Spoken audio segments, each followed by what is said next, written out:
մեծ մասը ապահովում է անկանխիկի միջոցով, անկանխիկ վճարումների միջոցով։ Վատ լուր ունեմ ձեզ համար, պարոն Հակոբյան։ Այն որ վարչապետի աշխատակազմից գնացել են բան առնելու, ասել են դե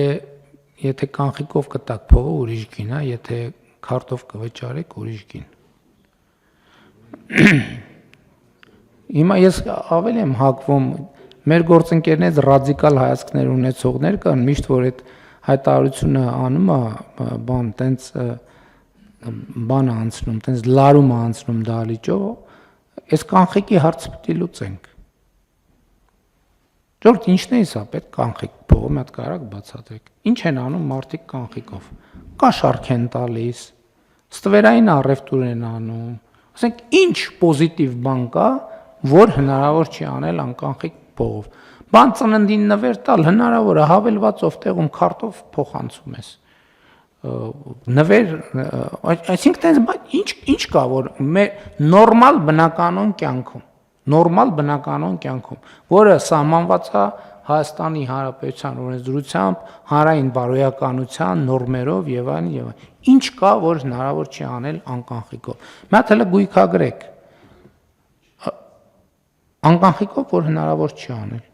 Չէ՞ մի հատ լուրջ գույքագրեք, որովհետեւ ինչ է նշանակում Երևան քաղաքի կենտրոնում վարչապետի աշխատակազմը գնա առևտուր անի, ասի դե գիտես ընկեր ջան, սենց է մեր մոտ։ Ուրեմն եթե սենց անեք, սենց կանեք, փակեք այդ խանութը։ Փակեք այդ խանութը։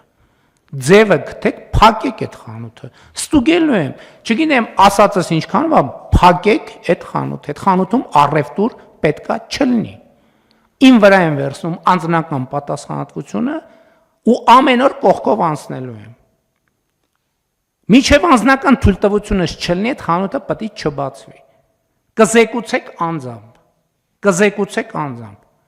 Քանի սենց խանութի տեղ իմացա, ամբողջ պատասխանատվությունը վերցնում եմ իմ վրա։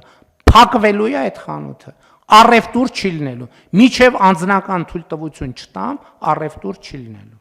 Հաջորդ հետ բջջային հեռախոսների համակարգը արագ ներդնել։ Երկրում չի կարա լինի մտնի բջջային հեռախոս, որի հարկերը վճարված չեն, բացառությամբ ոնց որ պայմանավորվել ենք։ Ամեն քաղաքացի տարեկան կարա մի հեռախոս իր անձնական, թող 2 հեռախոս թող տարեկան մտցնի։ Չէ, որ չստացվի, որ մի հատ իր համար է բերում, մի հատ ընտանիքի, թող 2 հեռախոս թող տարեկան իր բանի համար մտցնի, բայց այդ պետք է մենք կարողանանք վերստուգել։ Ոնց կարելի է ասենց վարվել։ Այսինքն մի ժամ ես կարդում եմ այս ծրագրերը։ Գյուղերը ցեխերի մեջ կոլոլված, ցեխից դուրս են գալիս։ Մի հատ էլ ասում են, հա ինչ են անում, ասֆալտ են անում, էլի։ Որովհետև իրանց պատկերացման մեր քաղաքացին, մեր գյուղացին պետքա ցեխի մեջ ապրի։ Բանի ռեզինի սապոգները միջև ծնգից վերև հակած տնից դուրս գալու համար պետքա էսա։ Ու այն մարդիկ, ովքեր վարվում են, ոնց կարա երկում տենց բան լինի, որ մտնի խանութ, այդքան համարձակություն ունեն մարդիկ։ Ստեղ պետություն չկա, ստեղ կառավարություն չկա, ստեղ բան պետական եկամուտների կոմիտեի բան չկա։ Էս ինչ ձև է ընդհանրապես։